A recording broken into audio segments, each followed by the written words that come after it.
Welcome to Joint Effort with Des Moines Orthopedic Surgeons. This podcast covers the pain and injuries that are associated with muscles, ligaments, and joints. Welcome to another episode of Joint Effort. It's your host, Jason Sullivan, here with Monica Hoffman, a sleep expert doctor, to discuss the benefits and negatives of a good and bad night of sleep. Thanks for coming on, Monica. Oh, thank you. Thanks for having me. You got it. So I understand your specialty is essentially sleep medicine. Is that correct? That's right. Yep. Okay. Give me a little background. Where'd you come? Where'd you grow up, and how did you meander down the path of finding out sleep medicine, which is kind of an exploding field of medicine right now? Yeah, it is. I'm a little biased, but it does affect everything else. So I grew up in Minnesota. Okay. And went to medical school at the University of Minnesota. The Army paid for me to go to med school. So I've kind of been all around the country for a while after that. I originally trained in internal medicine at Madigan Army Medical Center in Tacoma, Washington. And then after that, I did a 1-year sleep medicine fellowship out at Walter Reed Army Medical Center. Wow. So working with the military. Yeah. That's fantastic. And what did your fellowship? What was the breadth of the I mean, you must have seen all sorts of crazy things in the sleep world. Sure. Yep. And the biggest thing that we see is still sleep apnea. That's probably about at least 80% of what we see. Mm-hmm. But in fellowship, also saw a lot of insomnia. It's probably the next most common thing, difficulty falling asleep or staying asleep. There's also some really weird stuff that goes on in your sleep called parasomnias, where people are getting up and doing things that they're not aware of when they're sleeping. And those are kind of probably the three main things that we take care of. Some narcolepsy as well, where people are extra sleepy during the day because of deficiencies of some chemicals in their brain. Yeah. And you've just recently started here at the Iowa Clinic as of, was it April you're telling me? Or Yeah, exactly. Okay. Yep. Awesome. And practice going well so far? Yeah, it's going great. It's very, very busy.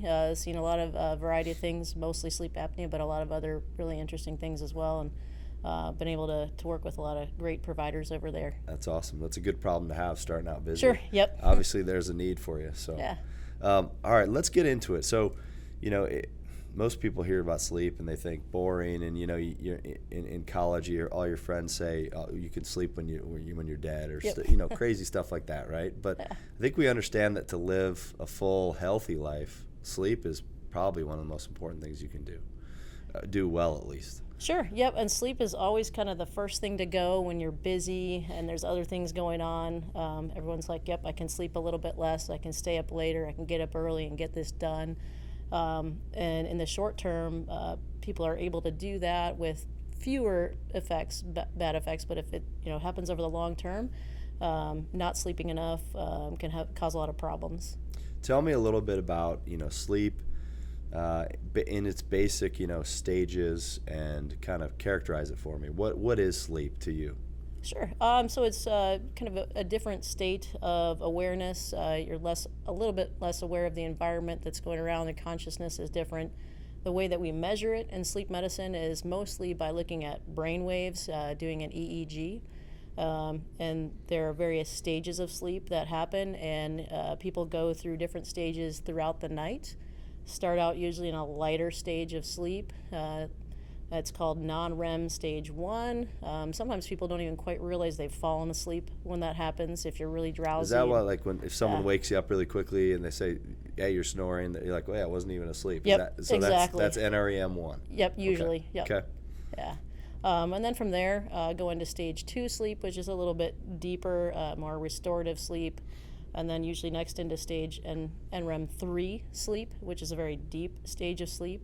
The younger you are, the more of that sleep that you have. It's more physically restorative. Are you paralyzed during that sleep? When are you paralyzed during sleep? You should be paralyzed during almost all sleep. When you're moving around, it's more of an arousal where your brain wakes up for a minute, you move around, get comfortable, go right back to sleep. When you wake up for less than 30 seconds or so, a lot of times you won't remember that, and you'll just have moved around and go back to sleep. Yeah, okay.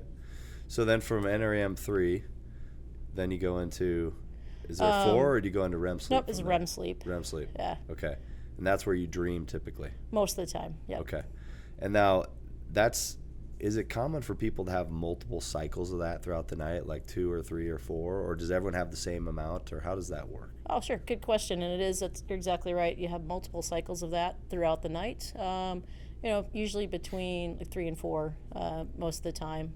It starts around an hour and a half after you fall asleep in most cases. And that's when you're the most paralyzed. Okay. Really the only muscles that are working are the muscles that move your eyes and that the main muscles of breathing. Okay.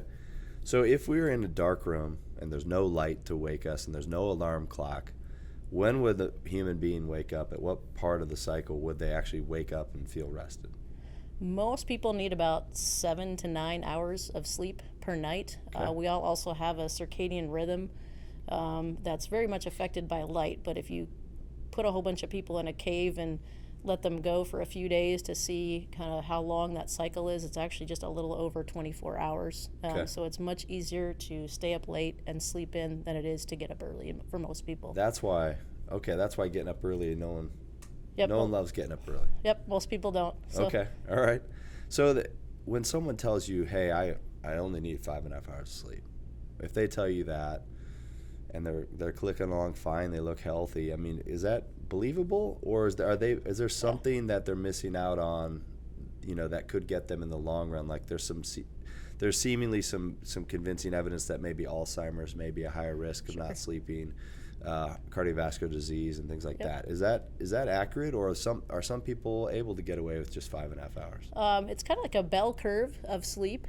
So if you look at it, there's a very, very small percentage of people who are at one end and who only need 4 hours of sleep per night. Okay. Less than 1% of people will fall over there. And then there's some people on the other end who really need 12 hours of sleep per night.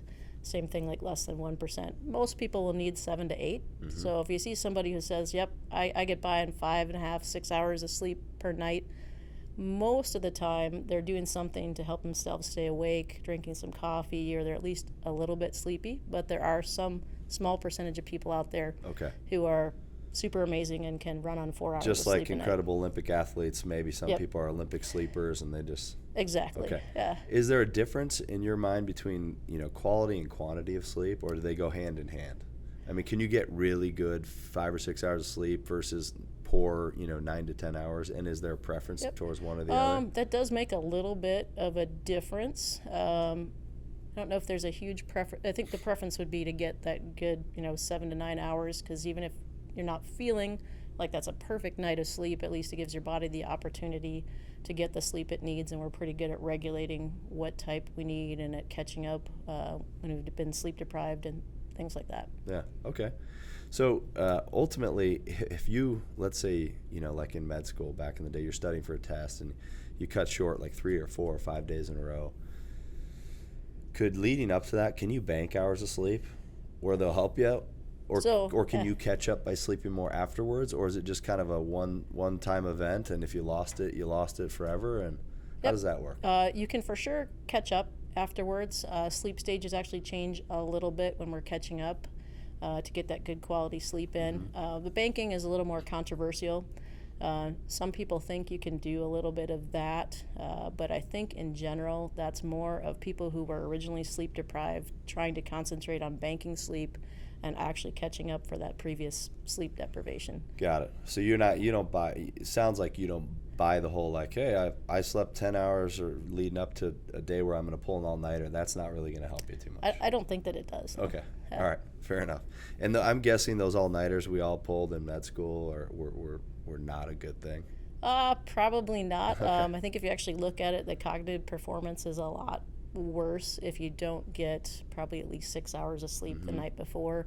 On one night, might not notice quite as much difference, but if you do that night after night after night, there's definitely studies that'll show that cognitive performance and even just like speed of how fast you do things, and definitely judgment gets a lot worse. Okay. If you go an entire night without sleep, and then work the next day, and try to drive, it can be the equivalent of driving drunk almost, with the judgment that you have and the reaction time.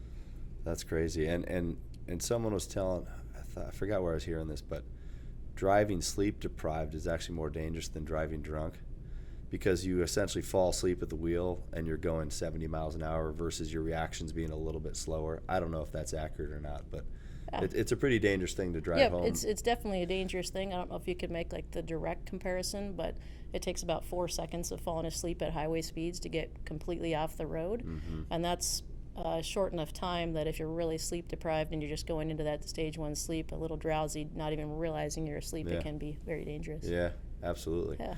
All right, let's get into something of interest to me in terms of, being an orthopedist and how sleep overall affects the field of orthopedics and maybe even sports performance. So is there anything that you know of that you can directly compare? Are there any studies that kind of look at athletic performance related to quality of sleep?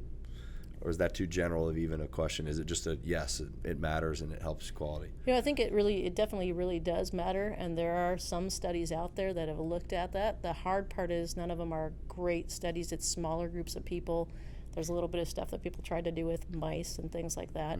But in general, when you look at sleep deprivation or not good quality of sleep, it'll impair athletic performance, both by the fact that the muscles don't have quite as much energy as they would normally make during sleep, not as recovered, and then things like accuracy. They looked at like tennis serves. This is in more professional athletes.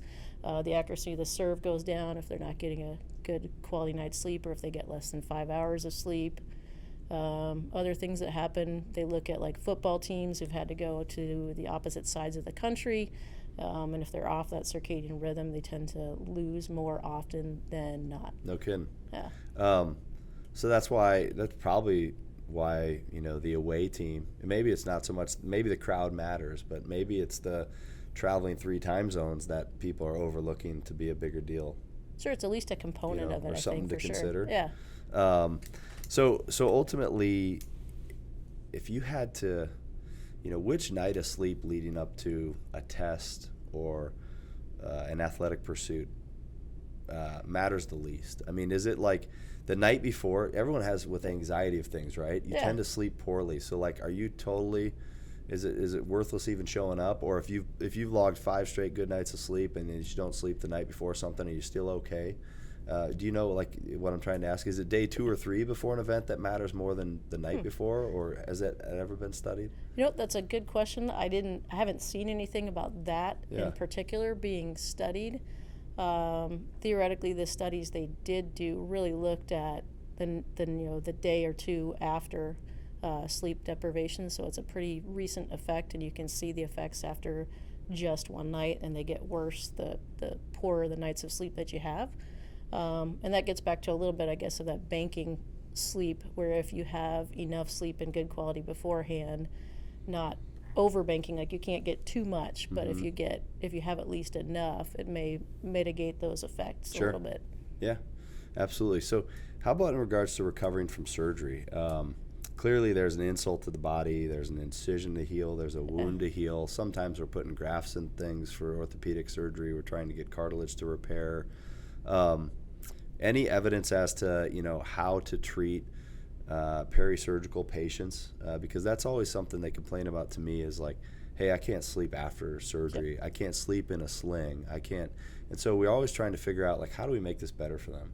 And I don't think prescribing hydrocodone is a great solution. And it's hard to tell them that when they usually say, hey, this is the only thing I can do to get to sleep sometimes, So are there any strategies there, or is there any evidence that it's really important?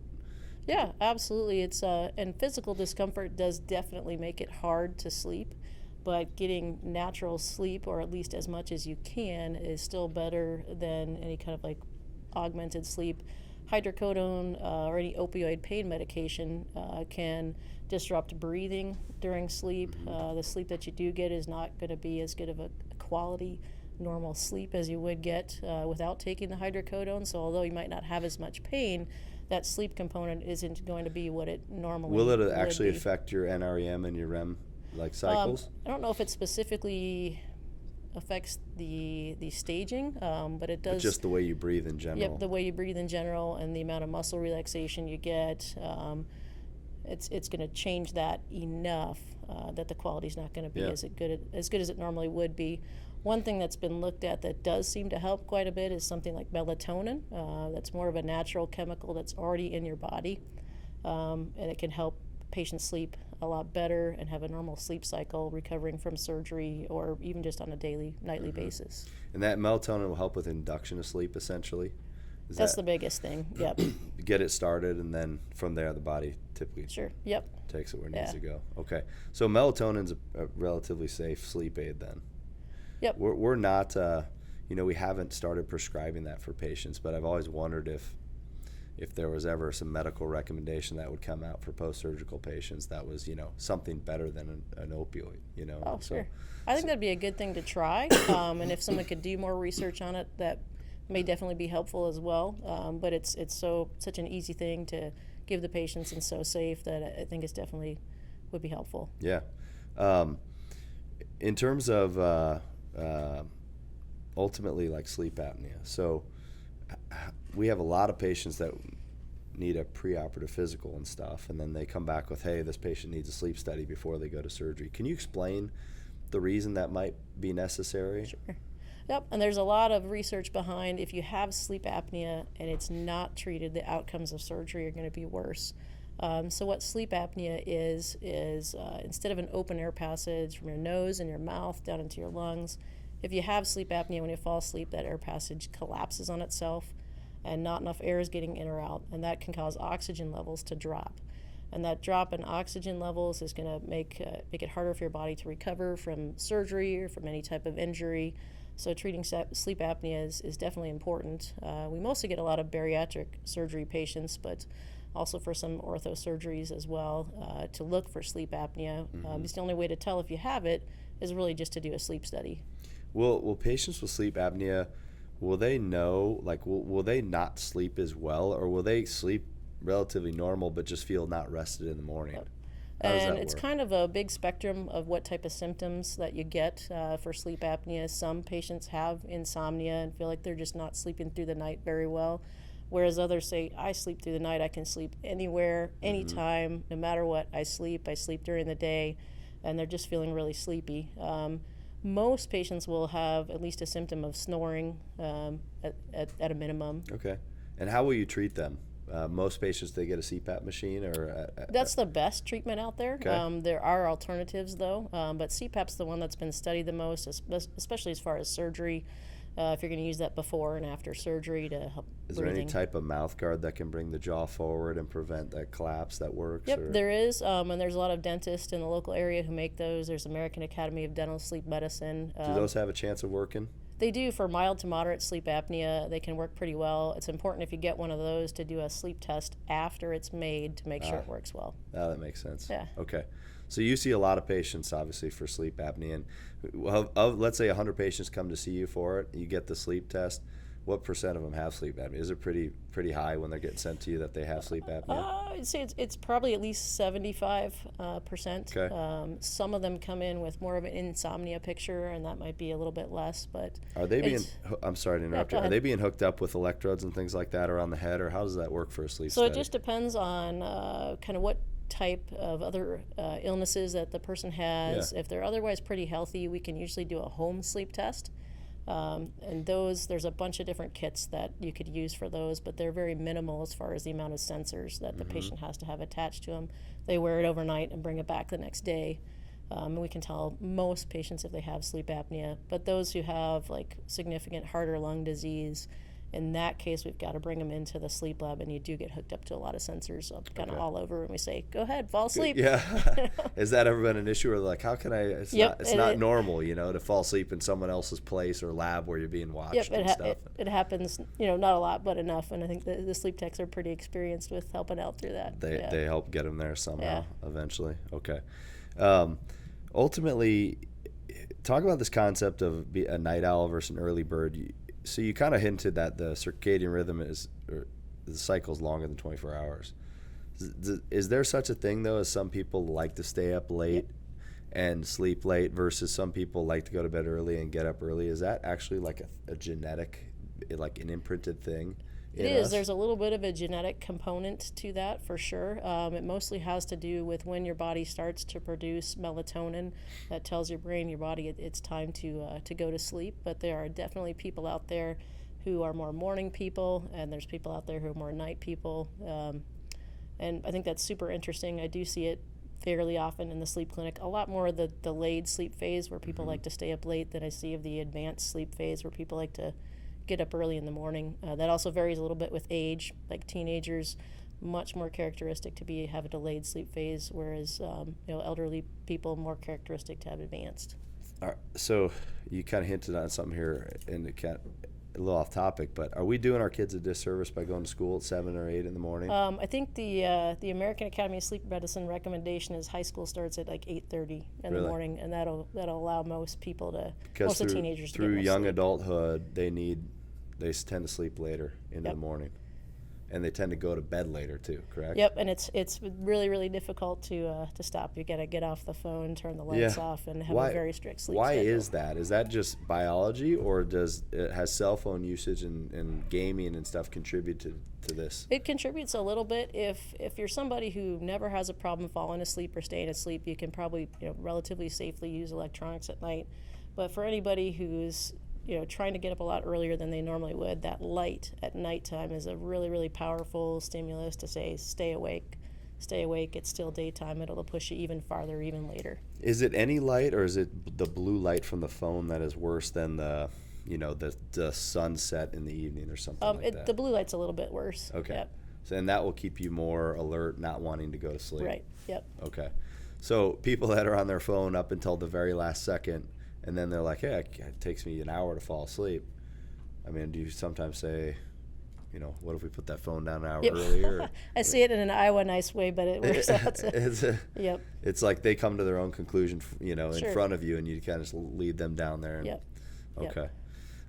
So if you're a night owl or an early bird, can you change your hardwiring? Can you become one or the other through habit, through routine? You can, but you have to be pretty strict about it in general. Sometimes that will happen naturally, where like teenagers progress through their 20s and their 30s. They become more of an early bird than a night owl in some cases. Mm-hmm.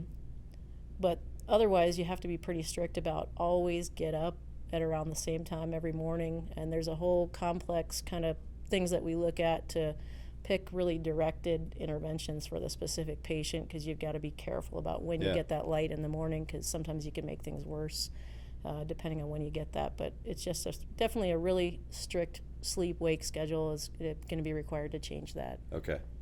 Ultimately, I'm guessing routine makes for better sleep. Yep. In any case, and as long as it's enough adequate sleep. Sure. But it's almost impossible to do the same thing every day, right? It's tough, but most people can adapt really well. But in those people who end up with insomnia or difficulty sleeping, then routine is really key. Okay. What about eating before we go to bed? Do you have any thoughts on how does that affect sleep negatively at all if you have a huge meal? Because sometimes you get tired after you have a big meal, right? Is that a good thing just to go to sleep after a big meal, or does it not matter, or how does that affect sleep overall? Oh, that's a good question, and I don't know if I've looked into that at all, or if there is any research out there on that. When it comes back to kind of sleep is about habits, that can change things a little bit. Some people always have that, the traditional milk and cookies or something before you go to bed. Yeah. Anything that changes the habits will change sleep, but I don't know for sure if eating in particular is something that necessarily changes things a lot. Gotcha.